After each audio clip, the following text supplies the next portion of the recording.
शुभ सकाळ मु विनया पटेल रायडी उच्च विद्यालय शिक्षयित्री आजिकार भर्चुआल क्लास रे समस्त को स्वागत इंग्राजी नववर्षर शुभेच्छा एवं अभिनंदन पिला माने आमे आजी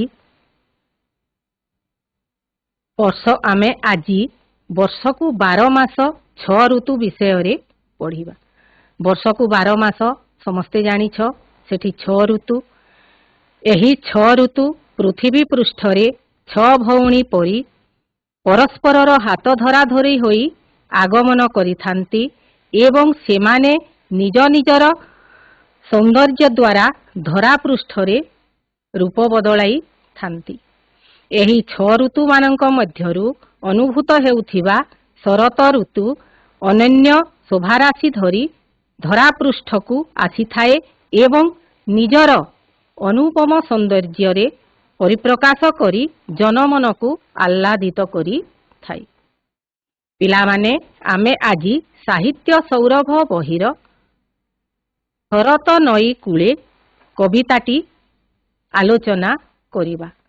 चालो समस्ते आमे कविता को पढ़िबा पूर्वरु कवितार कवि राधामोहन गणनायक विषय रे आस किछि जानिबा। आधुनिक ओडिया कवितार अन्यतम दिग्दर्शक कवि होउछंती राधामोहन गणनायक।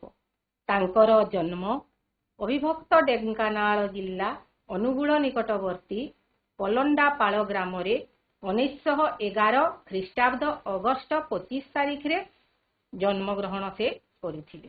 तांकर रचना गुड़ी करे मधुर कोमल भाषा मात्राधिक छंदर समस्त कौशलर निपुण प्रयोग एवं भाव और शैलीर चमत्कार समन्वय रे रचित प्रतिटी कविता पाठक मनरे स्थायी प्रभाव सृष्टि करिबा पाई समर्थ होई। तांकर रचित उत्कलिका स्मरणिका कैशोरिका सामुकार स्वप्न अबाचिर तारा पशुपक्षीर काव्य इत्यादि कविता संकलन विद्यालय और महाविद्यालयर पाठ पुस्तक भावरे वर्ष वर्ष धरी बहु आदृत लाभ करिछि। से खाद्य शिल्प रे मध्य जणे निपुण बिंधाणी। से केंद्रीय साहित्य एकाडेमी सभ्य भावरे 5 वर्ष थिले। एहा ओ एहार परामर्शदाता कमिटीर सदस्य मध्य थिले। सूर्य और अंधकार कविता ग्रंथ पाई 1975 मसीहा रे केंद्र साहित्य एकाडेमी पुरस्कार लाभ करिथिले। 1990 रे पद्मश्री उपाधि लाभ मध्य करिथिले। से ओडिया साहित्यर दिग्दर्शक भावरे आम ओडिशा रे परिचित। ओडिया साहित्यर एही प्रवाद पुरुष 2000 ख्रीष्टाब्द रे स्वर्गपथर यात्री होइथिले। पठित कविता आमे जेउ आजी पढ़िबा शरत नई कूले कविताटी तांकर लिखित कैशोरिक कविता पुस्तकरू संगृहीत होई अछि। कवितार पृष्ठभूमि एही कवितारे शरत ऋतुर प्रकृतिर अतीव मनोमुग्धकर शोभा को अत्यंत सुंदर भावे कवि वर्णना करिसंती। विशेषतः एई ऋतुरे नई कूलरे दृश्यमान प्राकृतिक शोभाश्री से बेस आकर्षणीय मन को आंदोलन करिछि कविंकर एवं जहाँकि से एही कविता माध्यम रे प्रकटित करिसंती।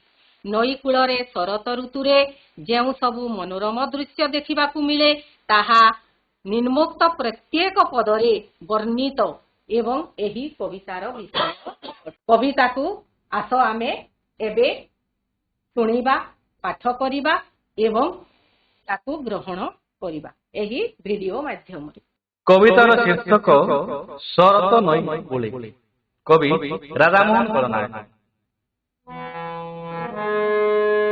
शरत नई कूले शरत नई कूले शरत नई कूले शरत नई कूले ବସିଛି ମୁହିଁ ଠାଇ ଶୋଇଳ ବସିଛି ମୁହିଁ ଠାଇ ଶୋଇଳ ଆମ୍ର ତରୁ ମୂଳେ ସରସ ନଈ କୂଳେ ସରସ ନଈ କୂଳେ ସରସ ନଈ କୂଳେ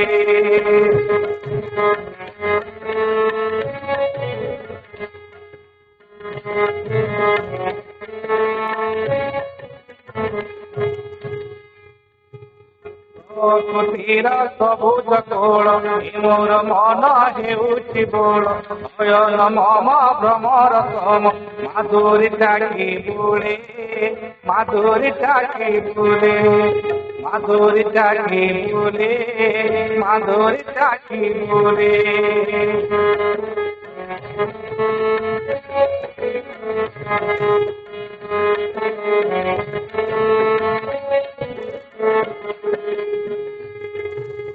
নহির জল ধারা নহির জল ধারা জানি ছাড়ি আলু তলে এসুচি মনোহরা নহির জল ধারা এসুচি মনোহরা নহির জল ধারা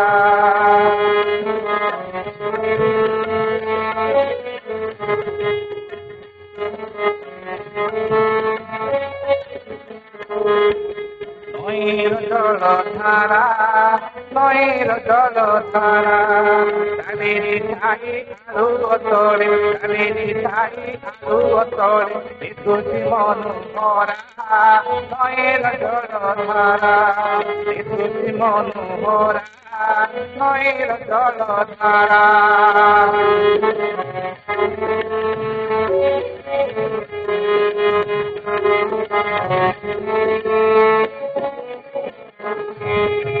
ওলাই গছ পথর রাতে গভীর ধীরে পড়ই ঝাটে কোঠে কি কোঠে পড়ুছি দোটে চপল ঢেউ মারা চপল ঢেউ মারা চপল ঢেউ মারা চপল ঢেউ মারা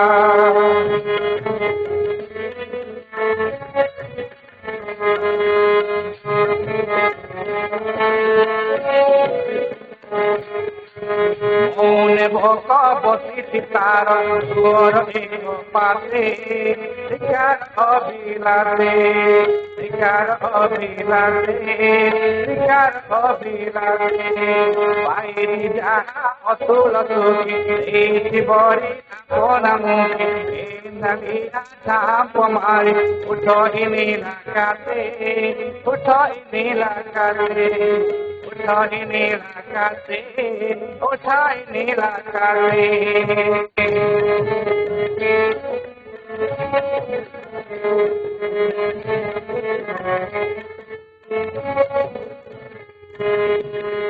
নইর আর পারে নইর আর পারে তুলসী গায়ে বাছুরি পড় তুলসী গায়ে বাছুরি পড় সবুজ পরিহারে নইর আর পারে সবুজ পরিহারে সবুজ পরিহারে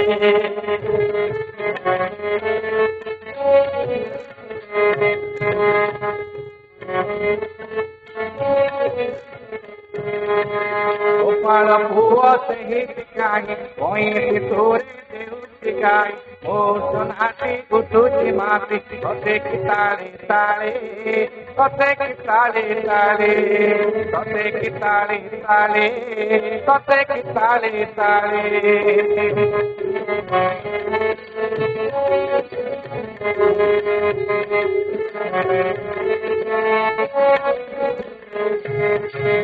নইর কুলে নইর কুলে পানি ফুল আকুল করে পানি ফুল আকুল করে উঠে যাই দূরে নইর কুলে উঠে যাই দূরে উঠে যাই দূরে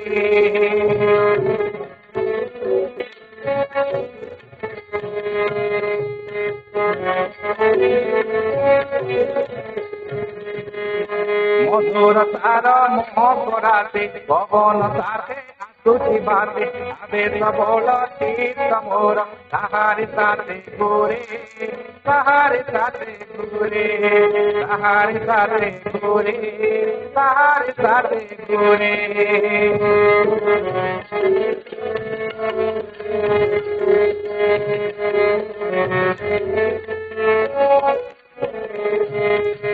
ସେତିକି ବେଳେ ତହିଁ ସେତିକି ବେଳେ ତହିଁ ଘଟିଲା ସାଇଲାଣି ଘଟିଲା ସାଇଲାଣି ଆକାଶେ ରହି ରହି ସେତିକି ବେଳେ ତହିଁ ଆକାଶେ ରହି ରହି ଆକାଶେ ରହି ରହି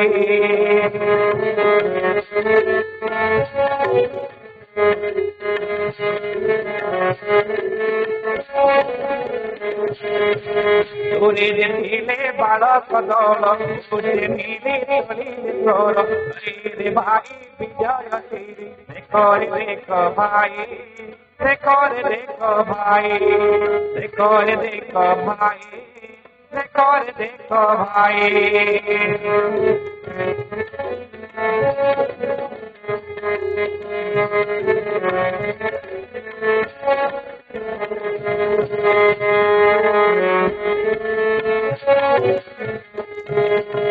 তরতল গণরে তরতল গণরে শুনিল এক বহুদরে শুনিল এক বহুদরে উত্তর গগনরে উত্তর গগনরে উত্তর গগনরে উত্তর গগনরে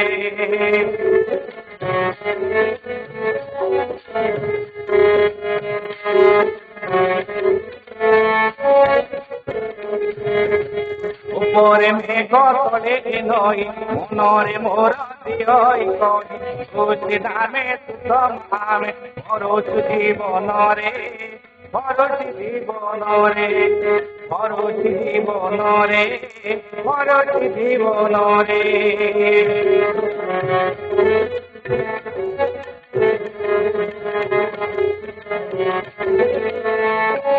ପିଲାମାନେ ଆମେ ଶୁଣିଲେ କବିତାଟି ଅତ୍ୟନ୍ତ ସୁମଧୁର ଏବଂ ସୁଲଳିତ କଣ୍ଠରେ ଗାନ କରିଛନ୍ତି ଏବଂ କବି ନିଜର ଏହି ଶରତ ଋତୁର ସୌନ୍ଦର୍ଯ୍ୟକୁ ଅନୁଭବ କରି ନିଜର ଭାବାବେଗକୁ ଅତି ସୁନ୍ଦର ଭାବରେ ପ୍ରକାଶ କରିଛନ୍ତି ତାଙ୍କର ଛୋଟିଆ କବିତା ଶରତ ନଈ କୂଳେ।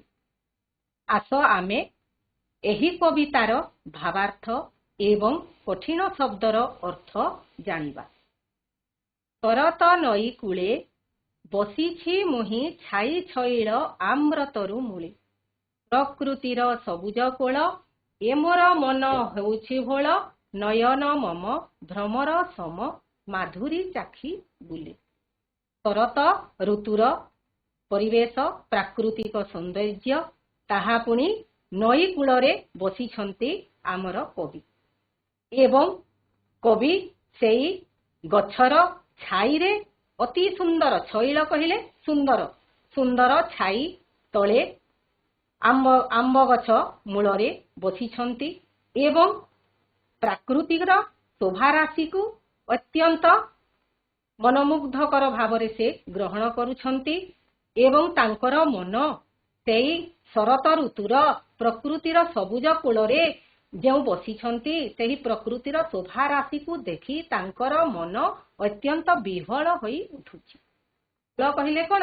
ବିହ୍ୱଳ। ଏବଂ ନୟନ ମମ ମମ କହିଲେ ମୋର ନିଜର ତାଙ୍କର ନିଜର ନୟନ ଭ୍ରମର ସମ ଭ୍ରମର ସମ କହିଲେ କଣ? ଭଁର ଭଁର କଣ କରିଥାଏ? ଏ ଫୁଲରୁ ସେ ଫୁଲକୁ ସେ ଫୁଲରୁ ସେ ଫୁଲକୁ ସେ ଉଡ଼ି ବୁଲେ ଏବଂ ତାହାର ମହୁକୁ ସେ ସଂଗ୍ରହ କରି ରଖେ ମାଧୁରୀକୁ ସେ ଚାଖି ବୁଲେ। ଠିକ୍ ସେହିପରି କବି କଣ କରିଛନ୍ତି?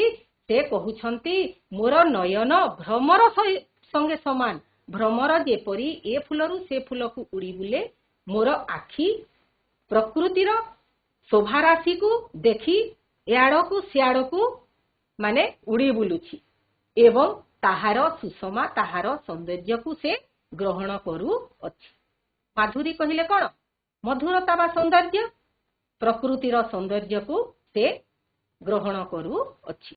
ଆଉ ଦେଖ, ନଈର ଜଳଧାରା ଚାଲିଛି ଛାଇ ଆଲୁଅ ତଳେ ଦିଶୁଛି ମନୋହରା। ହଲାଇ ଗଛ ପତର ରାଶି ସମୀର ଧୀରେ ପଡ଼ଇ ଝାସି ଗୋଟିକି ଗୋଟି ପଡ଼ିଛି ଲୋଟି ଚପଳ ଢେଉ ମାଳା। ନଈର ଜଳଧାରା, ନଈର ତାହାର ଜଳଧାରା ଧୀରେ ଧୀରେ ଧୀରେ ଧୀରେ ବହି ଆସୁଛି ଏବଂ ତା ପାଖରେ ତା କୂଳରେ ଥିବା ଗଛର ଛାଇର ତଳେ ଅତ୍ୟନ୍ତ ସୁନ୍ଦର ଦିଶୁଅଛି। ଗଛ ଗୁଡ଼ିକ ବୃକ୍ଷ ଗୁଡ଼ିକ ତାଙ୍କର ପବନରେ ସୁଲୁସୁଲୁ ପବନରେ ତାଙ୍କର ପତର ଗୁଡ଼ିକ ନଦୀରେ ପଡୁଛି ଏବଂ ଗୋଟିକ ଗୋଟି ପଡୁଛି ଲୋଟି ଚପଳ ଢେଉ ମାଳା। ଚପଳ କହିଲେ କଣ? ଚଳଚଞ୍ଚଳ। ଢେଉ କହିଲେ ତରଙ୍ଗ। ସମୀର କହିଲେ ପବନ ବାୟୁ। ପତର ରାଶି କହିଲେ ପତ୍ର ସମୂହ। ନଈର କୂଳରେ ଥିବା ଗଛର ପତ୍ର ସମୂହ ଧୀରେ ଧୀରେ ପବନର ମୃଦୁମଳୟର ତାହାର ଇଏରେ ପଡୁଛି ଆମର ନଈରେ ଏବଂ ଗୋଟିକି ଗୋଟି ସୁନ୍ଦର ଭାବରେ ପଡୁଛି। ଚପଳ ଢେଉ ମାଳା ସହିତ ସେ ବହି ଯାଉଛି। ଅତ୍ୟନ୍ତ ସୁନ୍ଦର ତାହାର ପ୍ରକୃତି ରାଶି ଯାଉଛି ଏବଂ କବିଙ୍କର ମନକୁ ଅତ୍ୟନ୍ତ ଭାବରେ ମାନେ ସୁଖ ପ୍ରଦାନ କରୁଅଛି।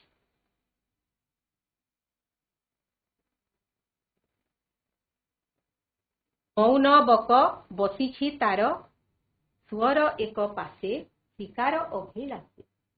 ପାଉଛି ଯାହା ଅତୁଳ ସୁଖେ ଦେଉଛି ଭରି ଆପଣା ମୁଖେ ଗେଣ୍ଡାଳିଆ ଝାମ୍ପ ମାରି ଉଠଇ ନୀଳା କାଶ। ତପସ୍ୱୀ ଯେପରି ତପସାଧନା କରେ ଭଗବାନଙ୍କୁ ପାଇବା ପାଇଁ, ତାଙ୍କର ଟିକିଏ ଦର୍ଶନ ପାଇବା ପାଇଁ ଦୃଢ଼ ମନୋବଳ ନେଇ ମୌନ ହୋଇ ଏବଂ ତପସ୍ୱୀ କଣ କରିଥାଏ? ଭଗବାନଙ୍କୁ ପାଇବା ପାଇଁ ଚେଷ୍ଟା କରିଥାଏ। ନଦୀ କୂଳରେ ବଗ ମୌନ ହୋଇକି ବସିଛି। ହଲଚଲ ହେଲେ ତ ମାଛ ଗୁଡ଼ିକ ତାକୁ ଧରା ଦେବେ ନାହିଁ। ସେଥିପାଇଁ ସେ ତପସ୍ୱୀ ପରି ମୌନ ହୋଇ ସେ କଣ କରିଛି? ଗୋଟିଏ ଜାଗାରେ ବସିଛି। ସେତେବେଳେ ମାଛଟିଏ ଜଳରୁ ଉପରକୁ ଉଠିବ ଏବଂ ତାକୁ ସେ ନେଇକି ଖାଇବ। ଶିକାର ଅଭିଳାଷୀ। ଅଭିଳାଷୀ କହିଲେ ଉଦ୍ଦେଶ୍ୟରେ। ଅତୁଳ କହିଲେ ଯାହାର ତୁଳନା କରି ହେବ ନାହିଁ। ଆପଣା କହିଲେ ନିଜର, ମୁଖେ କହିଲେ ମୁହଁ, ଆକାଶେ କହିଲେ ନୀଳ ଆକାଶ। ହେଲେ ବଗ କଣ କରୁଛି? ଅତ୍ୟନ୍ତ ମାନେ ମୌନ ରହିକରି ସେ ଯାହା ପାଉଛି ମାଛକୁ ସେ ଅତ୍ୟନ୍ତ ସୁଖରେ ସେ ଖାଇଦେଉଛି ଏବଂ ଗେଣ୍ଡାଳିଆ ପକ୍ଷୀ ସେତେବେଳେ ଉପରୁ ନୀଳ ଆକାଶରୁ ଝାମ୍ପ ମାରି ମାଛକୁ ନେଇକରି ପୁଣି ଉଠି ଯାଉଛି ନୀଳ ଆକାଶ। ଆଉ କବି କଣ କହୁଛନ୍ତି? ନଈର ଆର ପାରେ ଦିଶୁଛି ଗାଈ ବାଛୁରୀ ପଲ ସବୁଜ ପଡ଼ିଆରେ।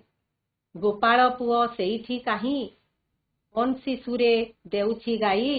ମୂର୍ଚ୍ଛନାଟି ଉଠୁଛି ମାଟି ସତେକି ତାଳେ ତାଳେ। ନଈର ଯେଉଁ ଆମର କବି ବସିଛନ୍ତି ଗୋଟିଏ ପାଖରେ, ତାର ଆର ପାଖରେ ସବୁଜ ପଡ଼ିଆରେ ଗାଈ ବାଛୁରୀ ଗୁଡାକ ନେଇକରି ଗୋପାଳ ବାଳକ କଣ କରୁଛି? ସେଠାରେ ସେ ଗାଈ ଗୁଡାକୁ ଚରାଉଛି ଏବଂ ଗୋଟିଏ ବୃକ୍ଷ ମୂଳ ତଳେ ସେ ବସିଛି, ବଂଶୀ ବଜାଉଛି। ତାହାର ସୁନ୍ଦର ବଂଶୀର ମୂର୍ଚ୍ଛନାରେ ଚତୁର୍ଦିଗ ମାନେ ବିଚ୍ଛୁରିତ ହୋଇ ଉଠୁଛି ଏବଂ ଗାଈ ପଲ କଣ କରୁଛନ୍ତି? ସେହି ସୁନ୍ଦର ବଂଶୀର ସ୍ୱରକୁ ଶୁଣି ସେମାନେ ଅତି ଆନନ୍ଦରେ ପଡ଼ିଆରେ ଚରୁଛନ୍ତି। ଆଉ ତାହାର ତାଳେ ତାଳେ ବଂଶୀର ତାଳେ ତାଳେ ମୂର୍ଚ୍ଛନାଟି ସତେ ଯେମିତି ମାଟି ଉଠୁଛି। କବିଙ୍କର କଳ୍ପନା ଦେଖ। ଛୋଟିଆ କଥାକୁ ସେ କିପରି ନିଜର ମନରେ ଗ୍ରହଣ କରିକରି ସେ ତାଙ୍କର ଭାବାବେଶକୁ ପ୍ରକାଶ କରୁଛନ୍ତି। ଏଠାରେ ଆମର ଗୋପାଳ କହିଲେ ଗୌଡ଼, ପଲ କହିଲେ ସମୂହ, ଗାଈ ସମୂହ, ମୂର୍ଚ୍ଛନା କହିଲେ ସ୍ୱରର ସୁମଧୁର କମ୍ପନ। ଗୋପାଳ ବାଳକର ମଧୁର ବଂଶୀ ସ୍ୱନର ମୂର୍ଚ୍ଛନାରେ ଗୋରୁ ଗାଈ ପଲ ଅତ୍ୟନ୍ତ ଆନନ୍ଦରେ ଚରୁଛନ୍ତି।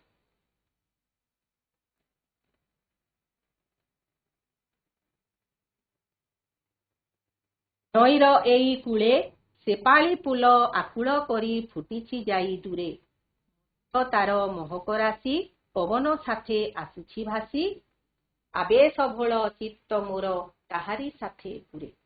କବି ପୁଣି କଣ କହିଛନ୍ତି? ନଈର ଏଇ କୂଳେ ଯେଉଁଠି ସେ ତାର ଆର କୂଳରେ ସେଫାଳି ଫୁଲ ଆକୁଳ କରି ଫୁଟିଛି ଯାଇ ଦୂରେ।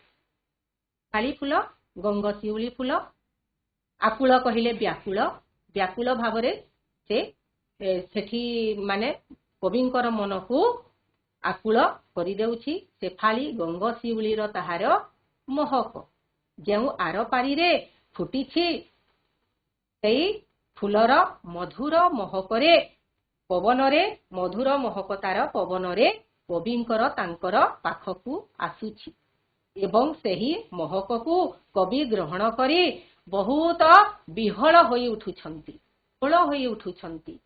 ଏବଂ ତାଙ୍କର ଚିତ୍ତ ସେଇ ମହକରେ ଆବେଶରେ ଭରି ଉଠୁଛି ଏବଂ ସେହି ମହକକୁ ସେହି ସୌନ୍ଦର୍ଯ୍ୟକୁ ଗଙ୍ଗଶିଉଳିର ଫୁଲର ସେହି ମହକକୁ ସେ ଆନନ୍ଦରେ ଗ୍ରହଣ କରୁଛନ୍ତି ଏବଂ ତାଙ୍କର ଚିତ୍ତ ଅତ୍ୟନ୍ତ ଭୋଳ ହୋଇ ଉଠୁଛି, ତାଙ୍କର ହୃଦୟ ଆନନ୍ଦରେ ଗଦଗଦ ହୋଇ ଉଠୁଛି। ସେତିକି ବେଳେ ତହିଁ ଶଙ୍ଖ ଚିଲ ଉଠଇ ଡାକି ଆକାଶେ ରହି ରହି ଦୂରେ ଯେ ଥିଲେ ବାଳକ ଦଳ ଉଚ୍ଚ ମିଳି ତୋଳିଲେ ସ୍ୱର ହେଇରେ ଭାଇ ହେଇ ବିଜୟ ସିରି ଦେଖରେ ଦେଖ ଭାଇ। ସେତିକି ବେଳେ ତହିଁ ଯେତିକି ବେଳେ ଆମର କବି ବସିଛନ୍ତି ଗଙ୍ଗଶିଉଳି ଫୁଲର ମହକରେ ଆତ୍ମବିଭୋର ହୋଇ ଉଠୁଛନ୍ତି, ସେତିକି ବେଳେ ଶଙ୍ଖଚିଲ ପକ୍ଷୀ କଣ କରୁଛି? ଆକାଶରେ ରହି ରହି ଉଡୁଛି। ଦୂରରେ ଆକାଶ ତଳରେ ପଡ଼ିଆରେ ଦୂରେ ଯେଉଁ ବାଳକ ଦଳ ଖେଳୁଥିଲେ ସେମାନେ କଣ କରିଛନ୍ତି?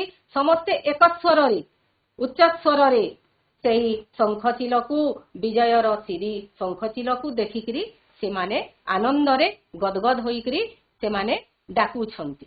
କଣ କହି ଡାକୁଛନ୍ତି? ହେଇରେ ଭାଇ ହେଇ ବିଜୟ ସିରି ଦେଖରେ ଦେଖ ଭାଇ। ହେଇରେ ଭାଇ ଉପର ଆକାଶରେ ନୀଳାକାଶରେ ଶଙ୍ଖଚିଲ ଦେଖ ଉଡୁଛି ଆମର ବିଜୟ ସିରି। ଶ୍ରୀ କହିଲେ ସମ୍ପଦ ବା ସୌନ୍ଦର୍ଯ୍ୟ, ସୌନ୍ଦର୍ଯ୍ୟର ପ୍ରତୀକ ସେହି ଶଙ୍ଖଚିଲ ବିଜୟର ବାର୍ତ୍ତା ଦେଇକରି ଉପରେ ଉଡୁଛି। ଦେଖରେ ଭାଇ ଦେଖ କହିକରି ସମସ୍ତେ ଯେଉଁ ବାଳକ ଦଳ ଖେଳୁଥିଲେ ପଡ଼ିଆରେ ସମସ୍ତେ ସେମାନେ ଉପରକୁ ଦେଖିକରି ସେ ଶଙ୍ଖଚିଲକୁ ସେମାନେ ସମ୍ଭାଷଣ କରୁଛନ୍ତି ଏବଂ ତାକୁ ଦେଖିକି ସମସ୍ତେ ଆନନ୍ଦରେ ବିହ୍ୱଳ ହୋଇ ଉଠୁଛନ୍ତି। ଆଉ କଣ କହିଛନ୍ତି କବି? ଶରତ ଲଗନରେ ସୁନୀଳ ଏକ ବଉଦ ଉଡ଼େ ଧୂସର ଗଗନରେ ପରେ ମେଘ ତଳେ ଏ ନଈ ମନରେ ମୋର ଦିଅଇ କହି ସୃଷ୍ଟି ଧାମେ ସୁଷମା ଆମେ ଭରୁଛୁ ଜୀବନରେ। ଏହି ଶରତ ଋତୁର ଶୁଭ ଲଗନରେ ସୁନୀଳ ଆକାଶରେ ମେଘ ଗୁଡ଼ିକ ଉଡ଼ି ବୁଲୁ। ଉପରେ ମେଘ ତଳେ ଏ ନଈ। ପୁଣି କବି କଣ କହୁଛନ୍ତି? ଉପରେ ମେଘ ଅଛି, ତଳେ ନଈ କୁଳୁକୁଳୁ ହୋଇ ବହି ଯାଉଛି ଏବଂ ତାଙ୍କ ମନରେ ସତେ ଯେପରି କହିଦେଉଛି ସୃଷ୍ଟି ଧାମେ ଏଇ ପୃଥିବୀରେ ସୁଷମା ଆମେ, ସୁଷମା କହିଲେ ସୌନ୍ଦର୍ଯ୍ୟ, ଏଇ ସୃଷ୍ଟିରେ ଏଇ ପୃଥିବୀରେ ଆମେ ସୌନ୍ଦର୍ଯ୍ୟ ଭରିଦେବା ଏବଂ ସମସ୍ତଙ୍କ ଜୀବନରେ ସୌନ୍ଦର୍ଯ୍ୟରେ ଭରପୁର କରିଦେବା। ଏହି ଶରତ ଲଗନରେ ଆମେ ସମସ୍ତେ ମିଶିକି ଆସ ଗାଇବା ଆମ ପୃଥିବୀର ଗୀତ ଏବଂ ତାକୁ ସମସ୍ତେ ମିଶି ସୌନ୍ଦର୍ଯ୍ୟରେ ଭରି ଦେବା। ଠିକ ଅଛି ପିଲାମାନେ, ଆମେ କବିତାର ଭାବାର୍ଥ ବୁଝିଲେ, ଜାଣିଲେ କବିଙ୍କର ମନର ତାଙ୍କର ଭାବାବେଶ କିପରି ଏହି ଛୋଟିଆ କବିତାରେ ଆମର ଶରତ ଋତୁରେ ପରିପ୍ରକାଶ ହୋଇଛି ତାକୁ ଆମେ ଜାଣିଲେ ଏବଂ ବୁଝିଲେ। ଆସ ଆମେ କେତେକ ପ୍ରଶ୍ନର ଉତ୍ତର ଜାଣିବା, କହିବା। କବିତା ଶରତ ନଈ କୂଳେ କବିଙ୍କର ଲିଖିତ କେଉଁ କବିତା ପୁସ୍ତକରୁ ସଂଗୃହୀତ ହୋଇଅଛି? এই কবিতা ଯେଉଁ ପଢିଲେ ଆମେ ଶରତ ନଈ କୂଳେ କବିତାଟି କବିଙ୍କର ଲିଖିତ କେଉଁ କବିତା ପୁସ୍ତକରୁ ସଂଗୃହୀତ ହୋଇ କବିଙ୍କର କୈଶୋରିକା କବିତା ଗ୍ରନ୍ଥରୁ କବିତା ଶରତ ନଈ କୂଳେ ସଂଗୃହୀତ ହୋଇ ଅଛି। କବିଙ୍କର କୈଶୋରିକା କବିତା ଗ୍ରନ୍ଥରୁ କବିତାଟି ସଂଗୃହୀତ ହୋଇ ଅଛି। କବି ଶରତ ଋତୁରେ କେଉଁଠି ବସିଥିଲେ? କବିତାରେ ବର୍ଣ୍ଣିତ ଆମେ ଯେଉଁ ପଢିଲେ କବି ଶରତ ଋତୁରେ କେଉଁଠାରେ ବସିଥିଲେ? କୁହ କେଉଁଠାରେ ବସିଥିଲେ? ମାଇକ୍ ଟା ଅନ୍ କରିକିରି ଦେଖ କୁହ। ହଁ କୁହ କୁହ। କବି ଶରତ ଋତୁରେ କେଉଁଠାରେ ବସିଥିଲେ? କବି ଶରତ ଋତୁରେ ନଦୀ କୂଳରେ ଆମ୍ବ ଗଛ ତଳେ ବସିଥିଲେ। କୋଉଠି ବସିଥିଲେ? ଶୁଣା ଯାଉନି ଠିକ ଭାବରେ କୁହ। ନଈର ଜଳଧାର କିପରି ଦେଖାଯାଉଛି? ନଈର ଜଳଧାରା କିପରି ଦେଖାଯାଉଛି? ନଈର ଜଳଧାରା ମନୋରମ ଦେଖାଯାଉଛି, ଅତ୍ୟନ୍ତ ସୁନ୍ଦର ଦେଖାଯାଉଛି, ମନକୁ ଲୋଭାଉଛି, ଅତ୍ୟନ୍ତ ସୁନ୍ଦର ଦେଖାଯାଉଛି। ଆଚ୍ଛା ପିଲାମାନେ, ଆଉ ଗୋଟେ ପ୍ରଶ୍ନର ଉତ୍ତର କହ। ଏଇଟା ଅତି ସହଜ। ସମୀର ଶବ୍ଦର ଅର୍ଥ କଣ? ଆମେ ପଢିଲେ ଶବ୍ଦ ଅର୍ଥ ଆମେ ପଢିଲେ ସମୀର ଶବ୍ଦର ଅର୍ଥ କଣ? କଣ ସମୀର ଶବ୍ଦର ଅର୍ଥ? ମାଇକ୍ ଅନ୍ କର। ମାଇକ୍ ଅନ୍ କରିକି କୁହ। ନା ଯାଉନି ଠିକ ଭାବରେ କୁହ। ସମୀର ଶବ୍ଦର ଅର୍ଥ କଣ? ସମୀର ଶବ୍ଦର ଅର୍ଥ ହେଉଛି ପବନ ବା ବାୟୁ। ସମୀର ଶବ୍ଦର ଅର୍ଥ କଣ? ସମୀର ଶବ୍ଦର ଅର୍ଥ ହେଉଛି ପବନ। ଗେଣ୍ଡାଳିଆ ଜଳରେ ଝାମ୍ପ ମାରି କଣ କରେ? ଗେଣ୍ଡାଳିଆ ପକ୍ଷୀ ଆମର ଜଳରେ ଝାମ୍ପ ମାରି କଣ କରିଥାଏ? ଗେଣ୍ଡାଳିଆ ଜଳରେ ଝାମ୍ପ ମାରି ନୀଳ ଆକାଶକୁ ଉଠିଯାଏ। ଗଉଡ଼ ପୁଅ କିପରି ଗୀତ ଗାଇଥାଏ? ଗଉଡ଼ ପୁଅ କିପରି ଗୀତ ଗାଇଥାଏ? କୁହ ପିଲାମାନେ କୁହ। ଗଉଡ଼ ପୁଅ କିପରି ଗୀତ ଗାଇଥାଏ? ଗଉଡ଼ ପୁଅ ବଂଶୀର ତାର ସୁର ତାଳରେ ଗୀତ ଗାଇଥାଏ। ତାର ଗୀତ ଅତ୍ୟନ୍ତ ମନୋରମ, କାନକୁ ଅତ୍ୟନ୍ତ ସୁନ୍ଦର ଶୋଭା ଯାଇଥାଏ। ଶେଫାଳି ଫୁଲ କେଉଁଠି ଫୁଟିଛି? ଆମ କବିତାରେ ଯେଉଁ କବି ବର୍ଣ୍ଣନା କରିଛନ୍ତି, ଶେଫାଳି କଥାର ଉଲ୍ଲେଖ କରିଛନ୍ତି, ତାହା କେଉଁଠି ଫୁଟିଥାଏ ବୋଲି ସେ ବର୍ଣ୍ଣନା କରିଛନ୍ତି। ଶେଫାଳି ଫୁଲ ନଈ କୂଳର ଆରପାରିରେ ଫୁଟିଛି ବୋଲି କବି କବିତାରେ ବର୍ଣ୍ଣନା କରି। ନୀଳ ପରି ଆଉ କେତୋଟି ଶବ୍ଦ ତାର ପୂର୍ବରେ ସୁ ଲଗାଇକିରି ଆମେ କହିବା। ସୁନୀଳ ଯେପରି ନୀଳର ତାର ପୂର୍ବରେ ଅଛି, ଆମେ ଲଗେଇଲା ସୁ, ହେଲେ ଆମର ଗୋଟେ ନୂତନ ଶବ୍ଦଟିଏ ହେଲା ସୁନୀଳ। ନୀଳର ପୂର୍ବରେ ଆମେ ଲଗେଇଲା ସୁ, ଆମର ଶବ୍ଦ ହେଲା ସୁନୀଳ। ଠିକ ସେହିପରି ଏମିତି କେତୋଟି ପଦ କୁହ ଯାହାର ପୂର୍ବରେ ସୁ ଲଗାଇଲେ ନୂତନ ଶବ୍ଦଟିଏ ଆମର ତିଆରି ହୋଇପାରିବ। ଏମିତି କେତୋଟି ଶବ୍ଦ କୁହ ଯାହାର ପୂର୍ବରେ ସୁ ଲଗାଇଲେ ଗୋଟିଏ ନୂତନ ଶବ୍ଦର ସୃଷ୍ଟି ହେବ। ଦେଖ ପିଲାମାନେ କୁହ, କେଉଁ ଶବ୍ଦର ଆମେ ପୂର୍ବରେ ସୁ ଲଗାଇଲେ ଗୋଟିଏ ନୂତନ ଶବ୍ଦଟିଏ ସୃଷ୍ଟି କରିପାରିବା? ପୁତ୍ର, ଯେପରି ଆମେ ଗୋଟିଏ ଉଦାହରଣଟେ ନେଲା ପୁତ୍ର। ପୁତ୍ରର ତାର ପୂର୍ବରେ ସୁ ଲଗାଇଲେ ସୁପୁତ୍ର। ଠିକ ସେହିପରି ଆଉ କେତୋଟି ଶବ୍ଦ କୁହ। କୁହ, ମାଇକ୍ ଅନ୍ କରିକି କୁହ। ଜନ, ଜନର ପୂର୍ବରେ ଆମେ ସୁ ଲଗାଇଲେ ସୁଜନ। ସୁଗମ, ତାପରେ ସୁପଥ, ପଥର ପୂର୍ବରେ ସୁ ଲଗାଇଲେ ସୁପଥ। ଏପରି ଅନେକ ଗୁଡ଼ିଏ ଶବ୍ଦ ବାହାରି ପାରିବ। ବୁଝିହେଲା?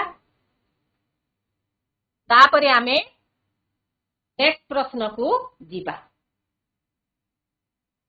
ଶବ୍ଦ ଅନେକ ଅର୍ଥ ଏକ। ଆମର ଗୋଟିଏ ଅର୍ଥ ଥିବ, ତାହାର ଅନେକ ଗୁଡ଼ିଏ ଶବ୍ଦ ଥିବ। ହେଲା, ढेउ ढेउ ताहार आउ केतोटी शब्द कुह ढेउ आमे काहाकू कहि थाउ आउ गोटे शब्द कुह शुभुनी शुभुनी टिके माइक ऑन करिके कुह तरंग ठीक अछि तरंग तापरे गछ गछर केतोटी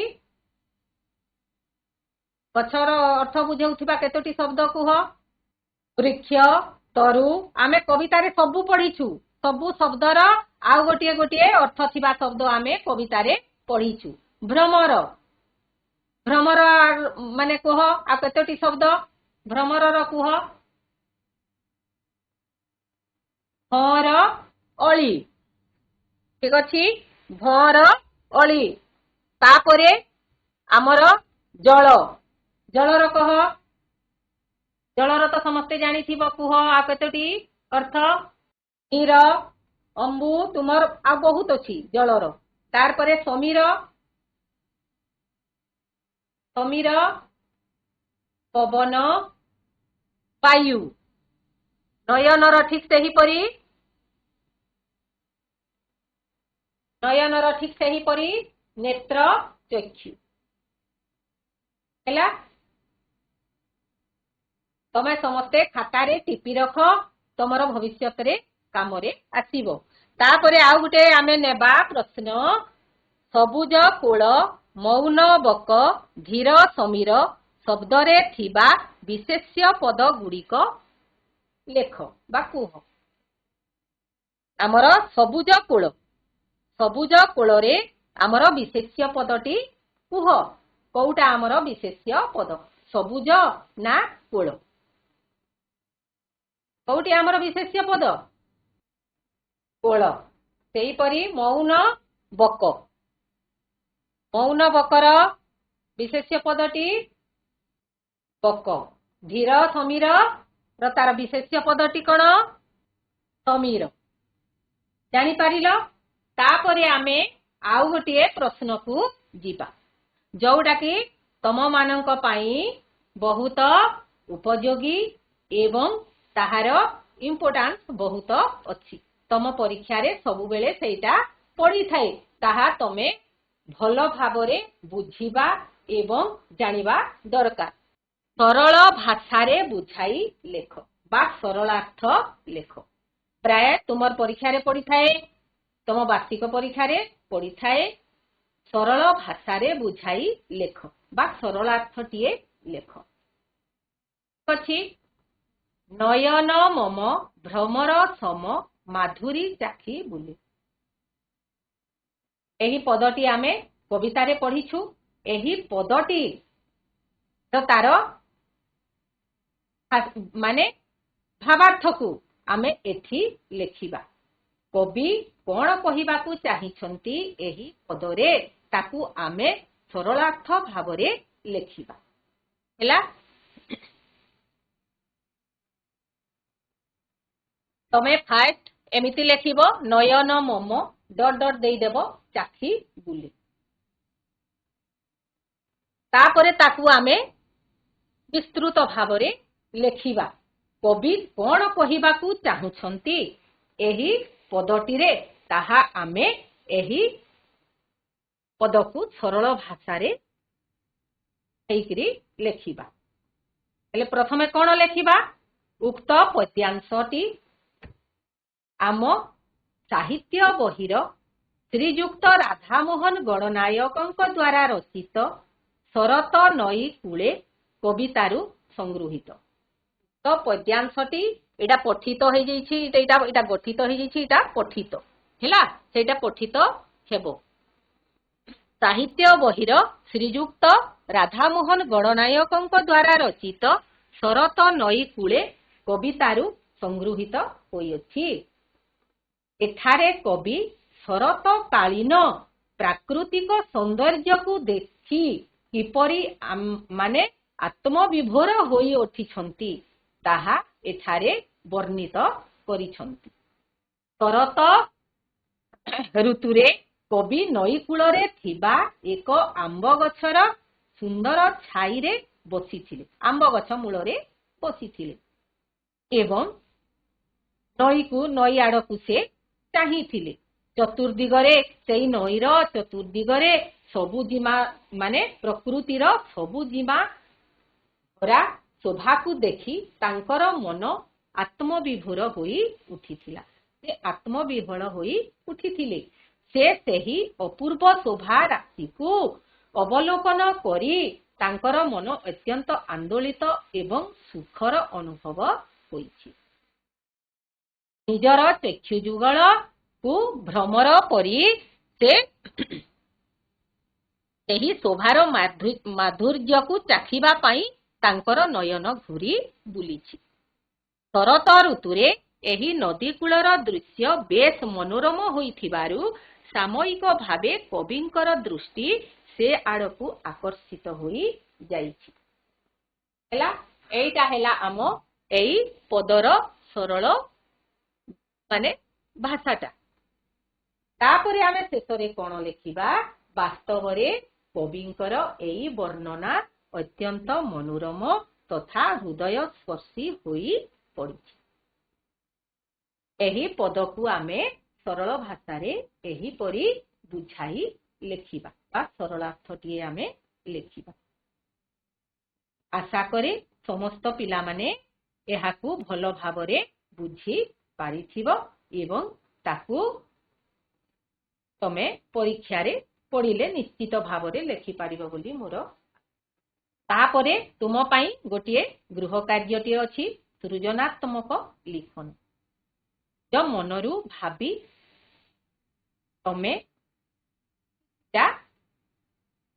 ପ୍ରତ୍ୟେକ ଋତୁର ଶୋଭାକୁ ମନେ ପକେଇକିରି କିଛିଟା ଛୋଟ ଛୋଟ କବିତା ଲେଖିବା ପାଇଁ ଚେଷ୍ଟା କରିବ। ଆଚ୍ଛା ପିଲାମାନେ, ତମେ ଭଲ ଭାବରେ ବୁଝିପାରିଥିବ ବୋଲି ମୋର ଆଶା।